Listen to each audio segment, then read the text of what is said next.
Okay, we good? All right. Hi, my name is Darnell Joseph, and this is my education project from MacroSociology, the U.S. education system versus the Haitian education system. Next slide, Sean. First up, we're going to start with the structure. On the surface, fundamentally, it's the same. You have your first grade, your second grades, and you progress from elementary to middle to high school for both countries. And they both use a similar grading system with the same percentage-based stuff, you know, like your A's, your 90s are your A's, and your 80s are your B's, and all that stuff. But one thing that is different is how it is ran. In America, the education is left up to the states. But in Haiti, they have the Haitian Ministry of National Education and Professional Training. I found out about this organization from an article titled Education and Conflict in Haiti. Basically, this organization is responsible for all the schools in the country. Okay, next slide. Okay, so in America, most of the funding for schools comes from taxes, districts themselves, donations, and in some cases, government stipends, money from the government. But every year, about $316 billion of our taxes go towards the funding of public institutions, and $167 billion goes to. Oh, you gotta be kidding me, bro. Yo. All right, sorry about that pause. My brother just popped in. Yeah, you want to be here for this lecture? Yeah. Okay. As I was saying, about $167 billion goes towards higher learning.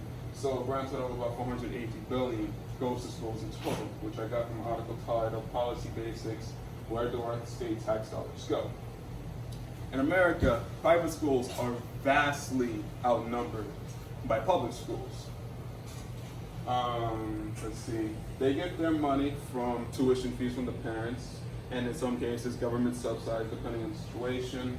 Let's see. According to the National Center for Educational Statistics, in 2015, there were 98,277 public schools, whereas the number of private ones were 35,576. Next slide. In Haiti, it's a different story.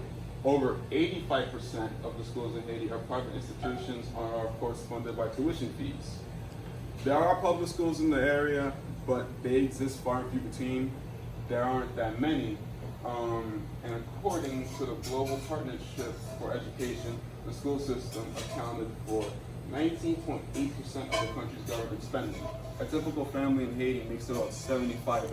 That's about 15% of their total income. Next slide. Faster. Accessibility. In America, you would find it quite hard to avoid going to school. It's free, and in most states, your kids are required to, by law, at least by the age of 6, to attend school. When kids go to school, there's always programs to help them.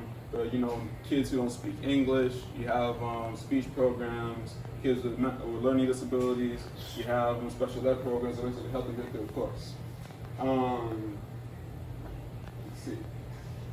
But in Haiti, going to school is a luxury. As I stated earlier, paying for school is expensive, and the average Haitian family only makes about $560 American.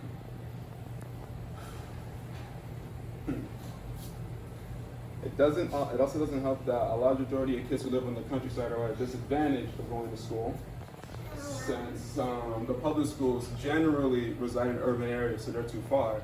And of course, the private schools are too expensive to afford.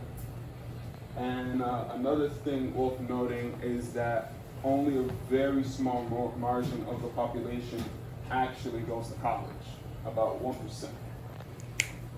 Next slide. Okay, there's also a language barrier. The official written language in Haiti is French, but not everybody in Haiti speaks French. As a matter of fact, only a small portion of people can speak French. Basically, the well-educated ones. So this leaves the less fortunate ones at a disadvantage because they can't understand the things that are being taught most of the time. In America, however, as I stated earlier, for kids who don't speak English, we print books in different languages, we have programs that teach them English, so that really isn't an issue over here.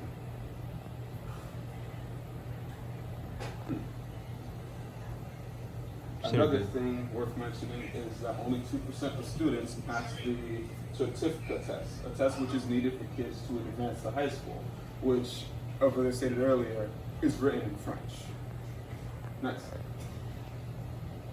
Progression. So, as I stated in the last couple slides, both follow the same pattern. Percentage-based grading, national standardized tests, moving up grades.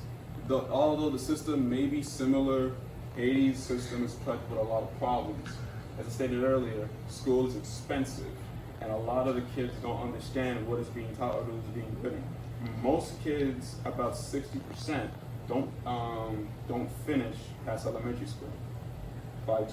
Most people by the age of 25 don't have that much education. The best they've learned is maybe a couple years of elementary, and then they drop out and live out their lives.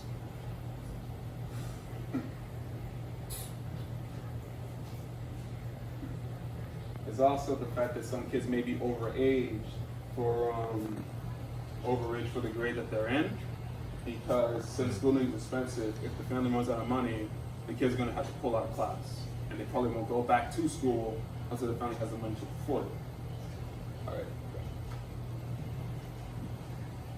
About only 22% of elementary school students move on to secondary school, which in this case would be middle and high school.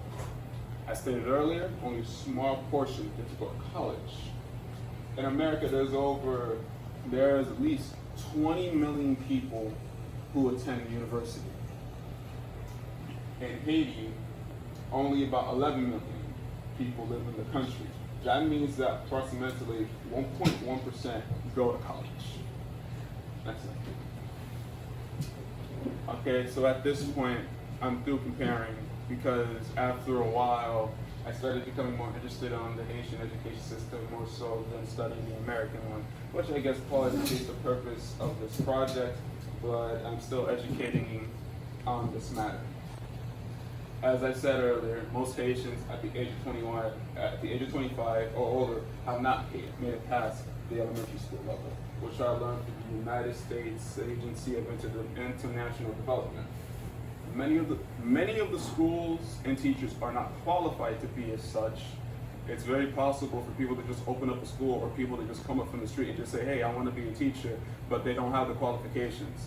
And the Ministry of Education and Professional Training isn't really all that good at going around and saying, you can do this, you can do that. Only 61% of adults in Haiti are illiterate. 75% of children in the ending phases of first and second grade can't read, as evidenced by a standardized reading assessment given to them by the United States Agency of International Development. Next slide. As I said earlier, most teachers are not qualified to be teachers in Haiti. Only 15% have the qualifications needed to have the job. Most people, another sad thing is that most people after graduating college in Haiti leave the country to go, quote unquote, find a better life, which I guess says a lot, considering that my parents left the country when they were 15. And as I stated way earlier, tuition represents 15% of the average family's income, which I got from an organization called Lead by Example. Next slide.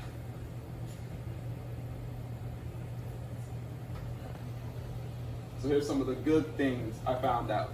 Recently, the country has implemented a teacher database, which basically puts every person who says they're a teacher in Haiti in the database, and they basically get a teaching card. They will then have 2 years to prove that they deserve their job. If they do not meet those requirements, they of course get fired. They've also done a similar thing for the schools. The schools will now have to meet certain qualification standards in order to stay open. If they don't stay open, they either get shut down or they no longer receive government funding. Next slide. The U.S. Agency of International Development has also empowered the Ministry of Education and Professional Training so that it can now better achieve its goals. As I stated earlier, it is not good. It was not good with getting its goals done. Even then, the country still rid of problems, education being one of the many. The U.S. system, The U.S. Agency of International Development has also implemented reading material that incorporates Creole and French in an attempt to, help the kids better understand the material they're reading.